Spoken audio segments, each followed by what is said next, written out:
하나님, 참 어려운 상황이지만 그래도 부분적으로나마 대면 예배를 드릴 수 있도록 은혜 주시니 감사를 드립니다. 그토록 50부터 성전에 와서 찬양할 수 있고 기도할 수 있고 예배할 수 있음에 감사를 드리며 오늘 이 밤이 우리의 생에 잊을 수 없는 하나님을 향한 참된 믿음이 회복되어지는 시간 될 수 있도록 주님이 인도하여 주옵소서. 인터넷을 함께 예배하는 모든 주의 성도들을 한 사람 한 사람 지키시고 보호하여 주시고 하나님 말씀을 통해 새 힘을 얻으며 나아가야 될 방향을 찾는 축복의 밤이 될 수 있도록 주님이 인도하여 주옵소서.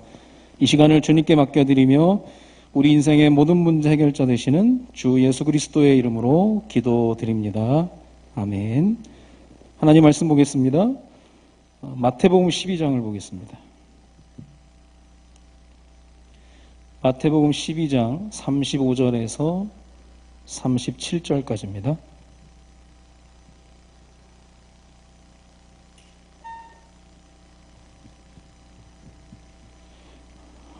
로마서 16장 17절 20절까지는 우리가 주일에 말씀을 받았고요. 같은 맥락 속에서 마태복음 12장 35절에서 37절까지를 우리 다 같이 한 목소리로 합독해서 읽도록 하겠습니다. 선한 사람은 그 쌓은 선에서 선한 것을 내고 악한 사람은 그 쌓은 악에서 악한 것을 내느니라. 내가 너희에게 이르노니 사람이 무슨 무익한 말을 하든지 심판날에 이에 대하여 신문을 받으리니 내 말로 의롭다함을 받고 내 말로 정죄함을 받으리라. 아멘. 옆에 계신 분과 인사하겠습니다. 잘 오셨습니다. 당신은 은혜 받은 사람입니다. 선한데 지혜롭고 악한데 미련하라 제목의 말씀을 가지고 한 주간을 우리가 살아왔는데 오늘 금요일에는 결국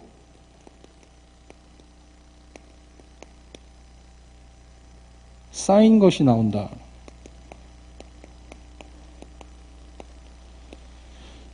눈이 오고 나서 햇볕이 비치면 바닥이 되게 더러워지거든요. 눈이 와서 더러운 게 아니라 잠깐 눈에 덮였다가 눈이 사라지니까 그 더러운 게 또 드러나는 거거든요. 결국 오늘 본문을 통해 주는 메시지 내용이 뭐냐면 결국 뭔가 쌓이는데 쌓인 선에서 선한 것이 나오고 쌓인 악에서 악한 것이 나오게 된다라는 거예요. 그래서 우리가 선한데 지혜롭고 악한데 미련하라 그 말씀은 불신자들이 들어도 이해하는 말씀이거든요. 당연한 얘기 아닙니까? 근데 우리가 그걸로 그냥 표면적인 걸로 받아들이는 게 아니라 우리가 그 근본적인 부분을 조금 봐야 되겠는데요. 요즘 힐링이다, 치유다 얘기하면서 가장 많이 나오는 단어가 공감이라는 단어입니다. 그래서 인간관계를 잘하는 사람들이 공감을 잘한다라고 또 얘기하거든요. 공감 또 납득이 되는 것들, 납득이 돼야 되고요. 또 이해할 수 있는 부분. 근데 이거는 하나님이 하시는 방법, 성경에 나와 있는 내용하고는 많이 차이가 있습니다. 공감이 안 될 때가 있죠. 납득이 안 될 때가 있고 이해가 안 될 때가 있고. 아니 100세의 아들을 주더니 아들을 바치라는 게 공감이 됩니까 그게? 납득이 안 되죠. 이해가 안 되고. 세계복음화의 꿈을 꿨는데 노예로 팔려간다? 이해가 안 되잖아요. 대부분 하나님이 하시는 방법이 이렇게 안 돼요. 근데 우리는 자꾸 공감하려고 납득하려고 이해하려고 하거든요. 아니, 코로나 때문에 지금 설교자가 마스크 쓰고 메시지 해야 된다 이해가 됩니까 이게? 죽겠구만 아주. 제가 쓰러지면 그런 일 없겠지만 이해가 안 되잖아요. 성도들에게 온라인 예배를 드리는 게 사적 방송이기 때문에 안 된다는 거 이건. 공영 방송이 아니니까. 그다음에 옛날처럼 뭐 칼을 들이대거나 그게 아니니까 얼마든지 할 수 있는데요. 이런 부분이 성경에 수두룩하게 있습니다. 그러니까 공감하려고 하고 납득하려고 하고 이해하려고 한다는 것 자체가 내가 믿고 싶은 거 믿는 거거든요. 듣고 싶은 거 들으려고 하고 내가 하고 싶은 것만 하려고 하고. 근데 이런 일들이 있어도 어느 한 부분을 통과하면 성경의 여러 인물들을 통해서 보여지는 게 뭐냐면 이 과정을 통해서 이 사람이 믿음이 도약합니다. 그리고 이것으로 인해서 믿음이 성장하게 되는 거예요. 과연 이 괄호 안에 들어간 게 뭐겠습니까? 어떻게 하면 이런 일들을 통해서 믿음의 도약과 믿음의 성장이 이루어지느냐. 믿음의 성장이라는 게 뭐 보약 한 채 먹고 우리가 원기 회복하듯이 그렇게 되는 게 아니거든요. 꾸준한 삶 속에서의 하나님과의 관계 속에서 나오는 건데 그게 뭐냐면 순종입니다. 순종이 제사보다 낫다는 말이 간단한 말이 아니고요. 여러분이 공감이 안 되고 납득이 안 되고 이해가 안 돼도 순종하면 나중에 보면 그것으로 인해서 굉장히 믿음이 크는 거예요.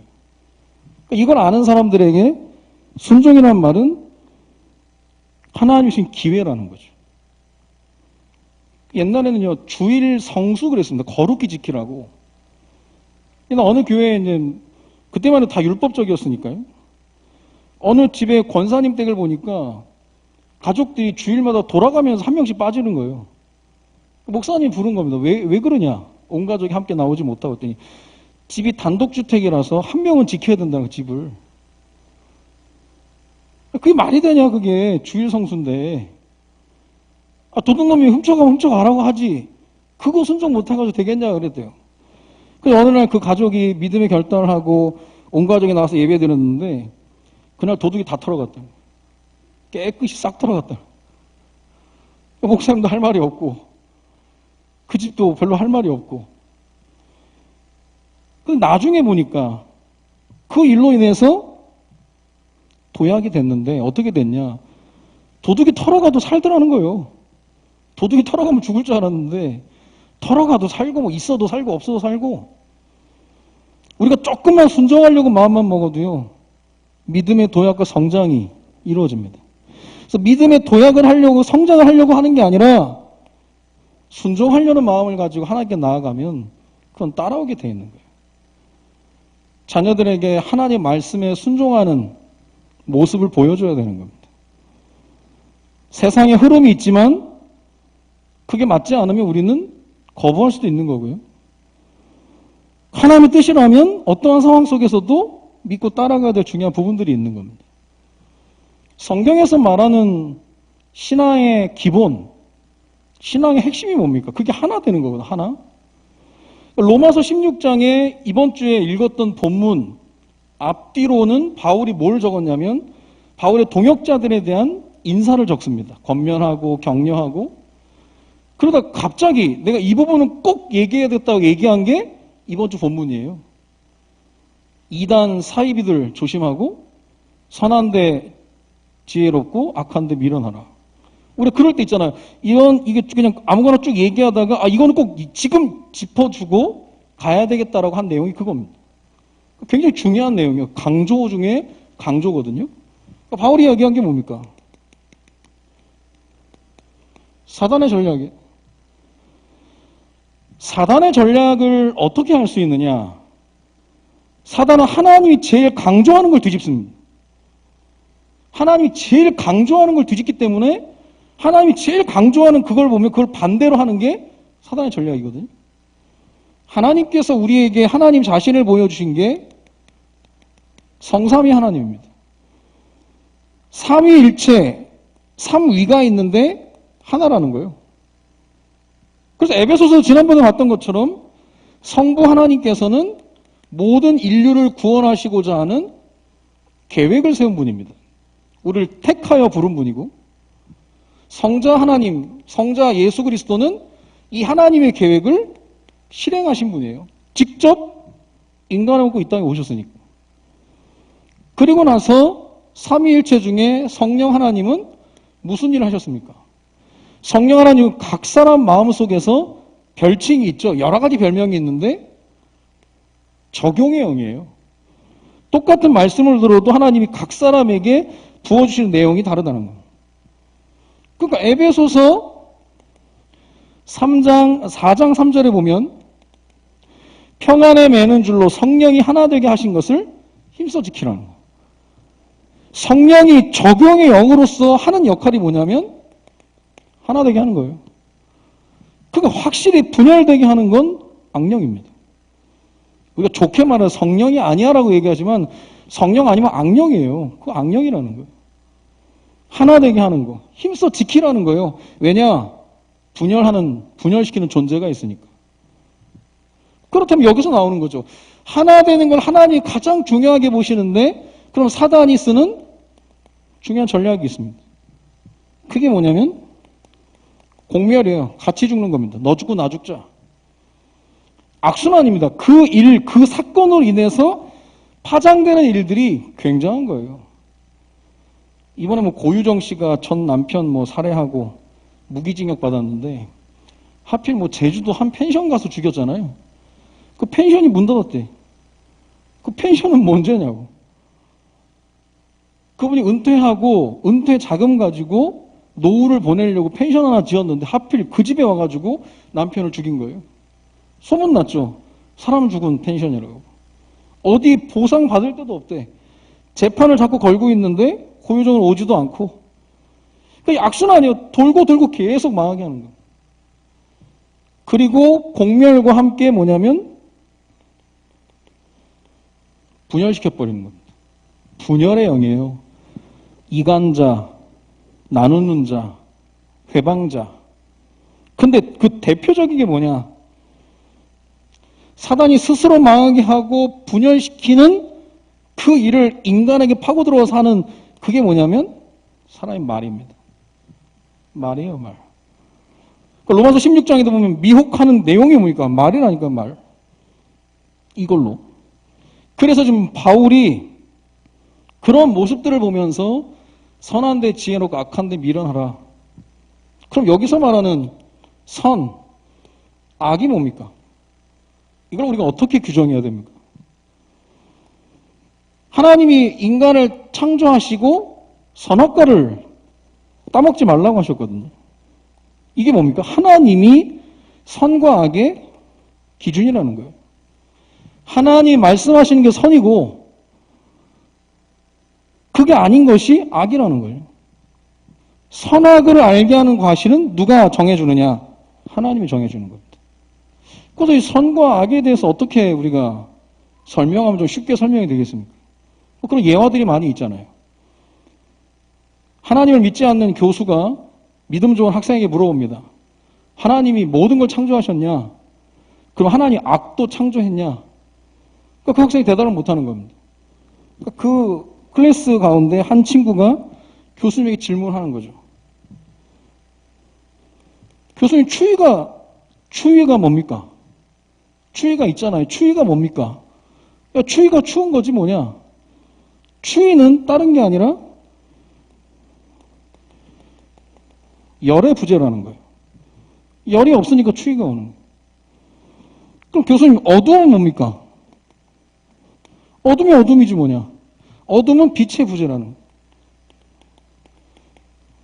빛이 없는 걸 어둠이라고 하는 것이고 물리학에서는 빛의 양과 빛을 측정하지 어둠을 측정하지 않는다는 거예요. 빛이 없으면 그냥 어둠이 되는 거니까. 그렇다면 여기서 그 친구가 교수님이 얘기하고 싶은 게 뭡니까? 교수님, 악은 뭔지 압니까? 악은 하나님의 부재라는 거죠. 하나님을 거부하고 하나님을 믿지 않고 하나님을 떠난 그 모든 상태를 보고 악이라고 하는 거예요. 그 친구가 아인슈타인이라는 얘기가 있잖아요. 참 쉽게 설명한 것 같아요. 악이 뭐냐? 하나님의 부재, 하나님의 거부. 선은 뭐냐? 하나님이 말씀하시는 게 선이라는 거예요. 우리를 선한 일을 위하여 지으심을 받은 자다. 하나님 우리에게 주신 각자의 사명이 있잖아요. 그럼 그걸 떠나는 걸 보고 악이라고 하는 거지. 그걸 찾아가는 것을 보고 선이라고 하는 거예요. 그 선한 부분에 지혜롭게 하고 악한 부분에서는 미련하게 하라는 겁니다. 그럼 우리가 이 부분을 실제적으로 이용한다면 말을 통해서 공멸, 분열시킨다고 하면 쉽지 않은 거예요. 여러분, 말이라도 자꾸 순종하려고 하는 사람, 결국 그 사람 응답받습니다. 이미 말로 불순종한다. 많이 지나가죠. 확실히 하나님 순종을 요구하실 때 현실은 쉽지 않습니다. 현실은 쉽지 않아요. 그 모든 순종에는 피가 흐른다라고 얘기하거든. 어찌 현실이 쉽겠습니까? 그런데 나중에 보면 굉장한 믿음의 도약과 믿음의 성장이 이루어지는데 말로라도 우리가 믿음을 고백할 때 그 응답들이 쌓여가게 되는 겁니다. 자, 그렇다면 쌓인 것이 나오게 된다 그랬는데 결국 이 분열이라는 것도 오래된 것에서 나오는 거예요. 오래됐다니까요. 렘넌트들이 볼 때 기성세대가 교회 분열을 조장하는 모습으로 보일 수도 있습니다. 근데 우리가 이해해야 될 게 뭐냐면 사람이 말을 하는데요. 체질적으로 이간질시키는 사람이 있어요. 누구 잘하는 사람 나타나면 은근히 까고 비아냥거리고 뒷담화하고 체질적인 사람이 있어요. 그렇게 안 하면 그 사람은 소화가 안 되는 사람이 있거든요. 체질적으로. 뱀눈 딱 떠가지고요. 정죄하고 비난하면서. 체질적으로 분열을 일으키는 사람이 있고 너무 무능해서 분열시키는 사람이 있습니다. 무능이라는 것은 뭐 무기력하고 뭐 가진 거라면 통계가 나왔어요. 부잣집보다 가난한 집이 더 많이 싸운다고. 없으니까. 사람이 나쁘거나 뭐 독한 게 아니라 없으니까. 어떤 사람이 로또 당첨되고 보니까 별로 싸울 일이 없대. 돈이 많으니까. 그것도 무시 못하는 거예요. 무능에 의한 분열을 조장하는 사람이 있다니까요. 근데 그게 다 사단의 속임수죠. 그리고 응답이 왔음에도 불구하고 응답 때문에 또 분열을 일으키는 사람이 있습니다. 나는 되고 니는 안 되고 나는 되어지고 니는 안 되어지고 이게 무섭다는 이게 말로 사람들을 다 해버리는 거예요. 그리고 어떤 사람은 불신앙으로 인해서 분열시키는 그런 일들이 있는 거예요. 우리가 성경에서 말하는 선한데 지혜롭다. 어떤 자세를 얘기하는 겁니까? 현장에서 일어나는 모든 일을 진짜 복음의 눈으로 바라보는 거죠. 복음의 눈으로 바라봐야만 이해가 되는 거예요. 요즘에도 끊임없이 어린이집에서 아이들 구타하고 학대하고 막 그러는 거 보면 저는 진짜 이해가 잘 안 되거든요. 아니 애들이 그렇게 미우면 왜 어린이집 선생을 하냐는 거예요. 애들이 밥 안 먹는 것 때문에 그렇게 분노가 나면 아니 딴 일을 해야지 왜 하면서 애들 막 스매싱 날리고 왜 때리고 그러냐고. 이해가 안 되는데요. 복음에 눈으로 이해가 되는 거 그냥 저 사람의 상태가 영적 상태가 그런가 보다. 사람이요 보통 얘기하는 게 자기가 좋아하는 일, 행복하는 일 하면 행복하다라고 얘기하잖아요. 그것도 아니에요. 박지선 씨가 자살했잖아요. 잊을만 하면 생각나서 사람들 요즘 많이 슬프게 한다는데 우리에게 참 깨끗한 웃음을 줬던 개그우먼 고려대 교육학과 졸업해가지고 교사 임용고시 보려고 노량진에서 공부하고 있는데 밖에 눈이 오더래. 자기는 그 눈을 보면서 나름대로의 이제 뭐 이렇게 느끼고 있는데 한 150명 아이들이 다 고개 쳐박고 공부를 하고 있더라는 거예요. 한 명도 고개 안 들고 자기만 고개 들고 눈 바라보면서 내가 과연 교사가 된들 행복하겠나?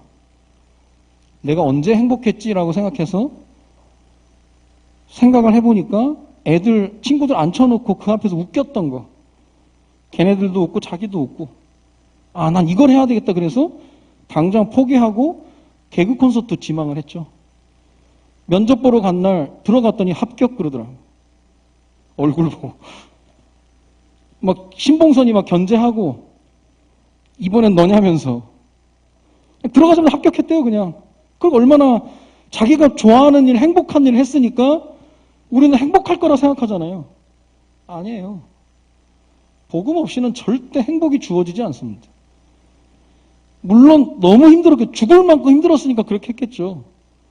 우리가 아무리 좋아하는 행복한 일을 한들 인간은 행복할 수가 없는 거예요. 진짜 큰 메시지예요. 우리들에게 네가 좋아하는 일, 전문성, 달란트 그거 있잖아요. 아이들이 복음으로 결론 내리지 않으면 똑같아요. 남들이 볼 때는 랩런트로 자기가 하고 싶은 일 하는데 모르는 거 속으로는 골마 썩어가는지도 모르는 거예요. 다른 게 아니라니까요. 하나님께서 우리에게 주신 응답이 있다면 복음의 눈으로 보는 겁니다. 그리고 영적인 눈으로 봐야 영적인 세계를 보되 사단의 장난이 보이는 거예요. 사단이 장난질을 하고 있는 게 보이는 겁니다. 그리고 전도의 눈으로 볼 수 있어야 모든 것이 기회가 되는 겁니다. 전도의 눈으로 볼 수 있어요. 그렇다면 나에게 어떻게 선한데 지혜롭고 악한데 미련한 부분에 적용이 되겠습니까? 주로 말로 분열시키고 무너뜨리기 때문에 너희 말이 내 귀에 들린 대로 내가 행하리라 그랬거든요. 10명의 정탐꾼이 그런 말 하다가 다 죽었습니다. 우리는 말이요 간단한 게 아닙니다. 너희 말이 내 귀에 들린 대로 내가 행하리니 굉장히 무서운 말이에요. 지혜로운 사람은 말을 조심합니다. 말을 조심합니다. 여러분 칼로 낸 상처보다 말로 낸 상처가 더 크다잖아요. 이번 주에 저희 어머니 뵙고 아버지 납골당 좀 갔다 오고 그러면서 이제 옛날 얘기만 하잖아요. 참 어려운 시기에 저희 어머니가 큰 누나를 임신해가지고 이제 어려운 상황에서 이제 애가 섰다고 해도 먹을 거 잘 못 먹고 아기를 낳았더니 진짜 조망만 하더라는. 근데 얼마나 마음이 아프겠습니까? 잘 먹지도 못하고 얘도 잘 먹이지도 못하니까. 근데 그 교회 사모님이 얘 곧 죽을 거라고 그렇게 얘기했다는 거예요. 뒤에서 얘기하는데 그게 또 들렸어 또. 지금은 잘 살고 있거든요. 말 한마디가 사람을 죽이고 살리는 거예요. 아무것도 아닌 것 같죠? 그게 수십 년이 지나는 저희 어머니가 기억하고 있다니까? 그때 그 교회 사모님이 그런 얘기를 했다면서. 근데 하나님이 붙잡고 기도했다는 거예요. 이대로 끝날 인생이 아니니까. 너희 말이 내 귀에 들린 대로. 그래서 지혜의 왕 다윗은 뭐라고 기도합니까? 내 입에 바석군을 세워달라. 그래서 지금 코로나로 인해서 마스크 씌워놓은 것도 메시지예요. 그만 말해라. 설교자까지 이제 입을 막아가지고 난감한데 말을 주의하라는 거예요. 조심해라. 살리는 말을 하려면 조심조심. 그리고 뭔가 조금 불안한 말이 있으면 아예 하지 마라. 그거거든요.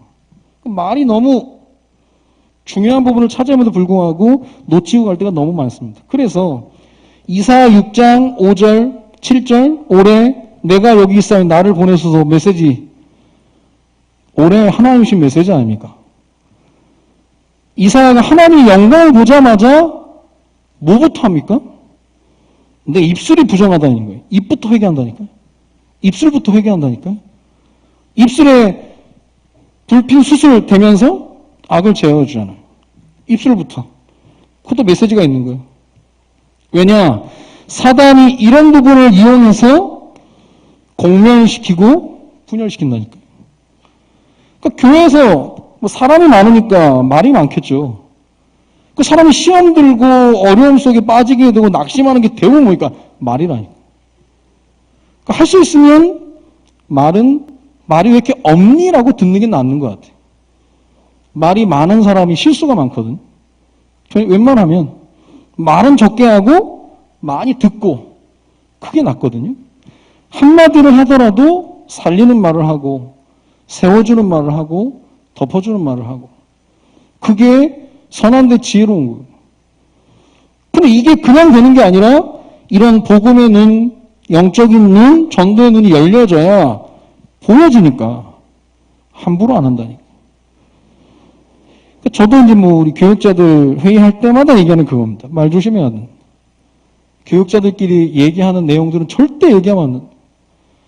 누가 추적하면 다 나오거든. 근데 굳이 그렇게 안 해요. 그리고 자꾸 얘기하는 겁니다. 그러지 말라고 제발. 왜냐하면 그게 다 사단의 통로가 되니까. 그럼 이왕이면 우리 목사님, 우리 전사님, 우리 사역자들이 워낙 말씀이 없으셔서 그 말이 훨씬 낫다니까요.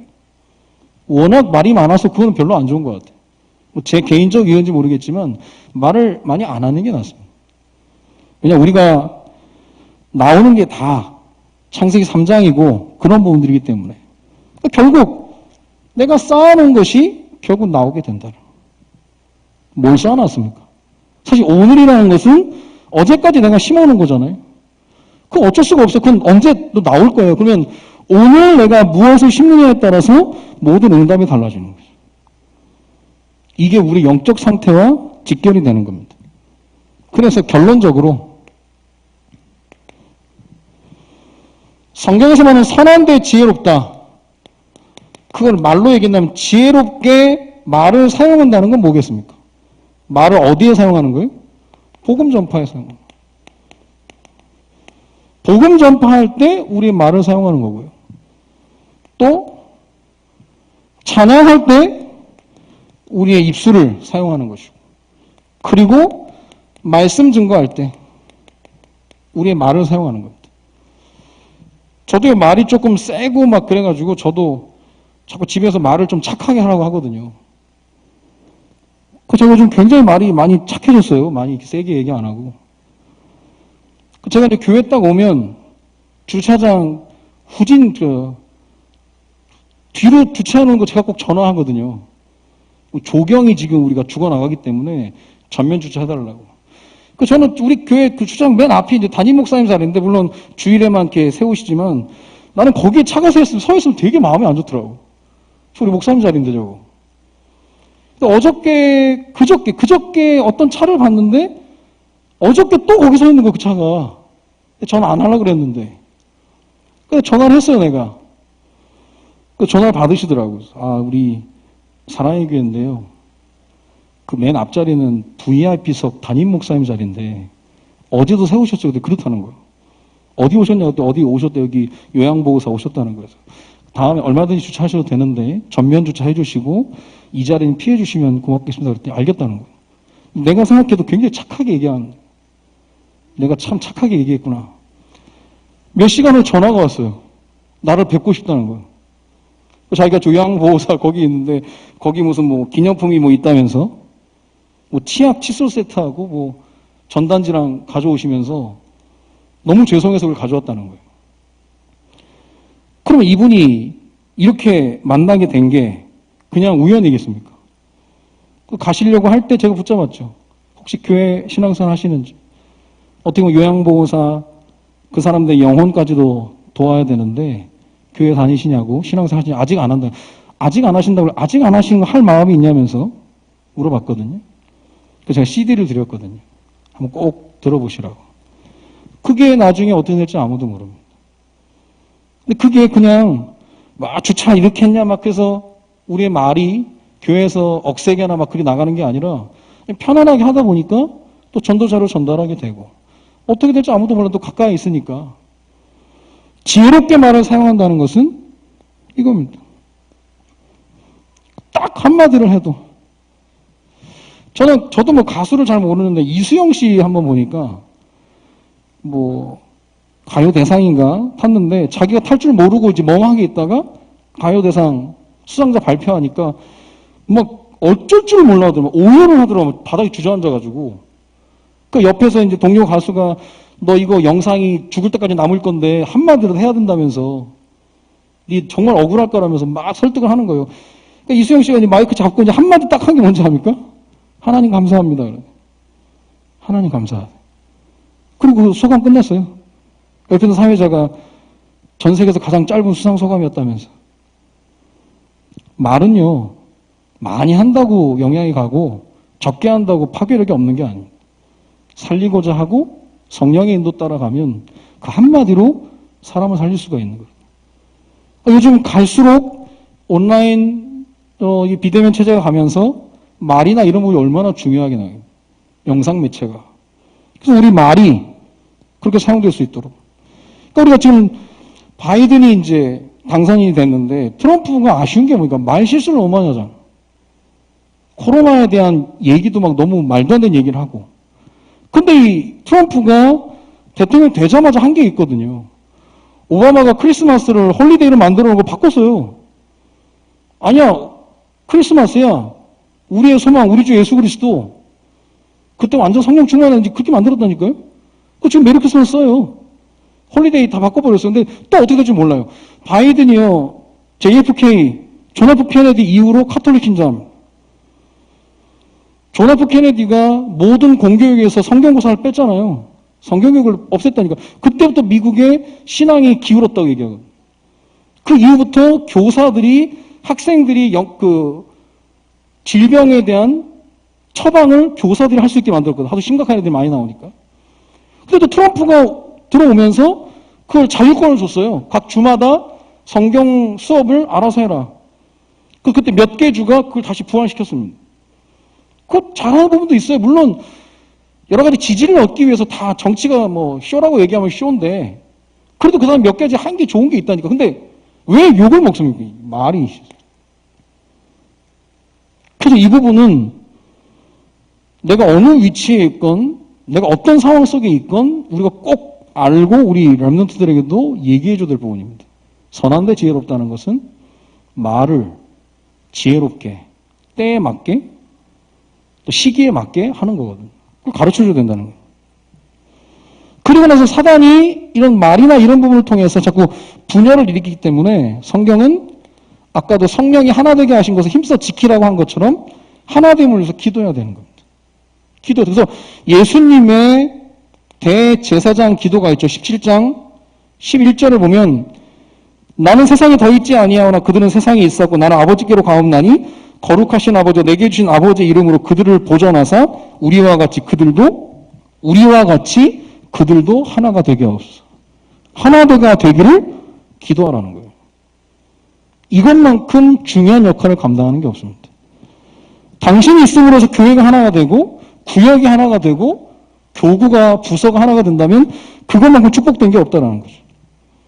그럼 이거 교회는 언제 하나됨의 축복을 누립니까? 진정한 예배를 드리면서 말씀에 집중하는 가운데 하나 되는 거예요. 이런저런 말들이 많이 있다가요. 예배 드리고 나는데 싹 정리되는 느낌을 받을 때가 있거든. 그러니까 여러분 중요한 결정을 해야 될 때는 제일 지혜로운 게 예배 드리고 하는 거예요. 그럼 불신자들에게도 얘기할 수 있다니까. 내가 이번 주 예배 드려보고 결정할 테니까 기다려줘라. 그게 간단한 얘기가 아니거든요. 하나 될 수 있는 방법을 주는데 그게 예배라는 거예요. 왜냐, 전 성도가 모여서 하나님 말씀에 집중하는 거예요. 그리고 서로 격려하고 서로 응원해주고 그러면서 사단이 틈을 주지 않도록 하는 겁니다. 되도록이면 살리는 말을 하고 덮어주는 말을 하고 세우는 말을 하고. 요즘 애들 보면 못되게 말하는 애 있잖아요. 못되게 말하는 애들. 우리 아이들 주변에도 못되게 말하는 애들 있다고 제가 데려오라 그랬거든. 얘기 좀 하려고. 니 그렇게 하면 안 된다. 그리고 우리 아이들 뒤에도 다 부모님들이 있기 때문에 그렇게 말하면 안 된다. 좀 얘기해주고 싶어요. 부모님들은 애들 기죽인다고 그런 거 얘기 안 하고 못되게 얘기하는 건요. 그게 영적 상태거든. 아니 살리는 말을 얼마든지 할 수 있고 세우는 말 할 수 있는데 왜 이렇게 못되게 얘기하나? 거기에 이제 뭔가 각인되어 있다라는 거거든요. 그게 자기의 힘을 과시하는 걸로 생각하면 착각하는 거고. 겸손하면 멍청해 보이고 수그리면 바보같이 보이는 그게 아니거든요. 힘이 있다면 남들 도울 수 있는 건데 사람들 그거 어린 아이들이 잘못 생각해서 잘못된 게 들어가 버리면 그러다 큰일 나는 겁니다. 자, 하나됨을 위해서 우리가 기도해야 되겠고요. 그리고 우리가 지금 교회 강단 꽃꽂이 합니다. 우리 청라의 강단의 꽃꽂이를 송도 장로님하고 권사님이 오셔서 해요. 어떻게 생각합니까? 송도가 더 작은데 지교회인데 지교회 일꾼들이 와서 한다니까요. 그러니까 옛날에는요 꽃꽂이 때문에 시험 드는 성도들 많았거든. 서로 하겠다면서. 내가 하겠다면서 하고 막 경쟁하고 막 그게 좋다라는 게 아니라 우리는 너무 없어서 문제야.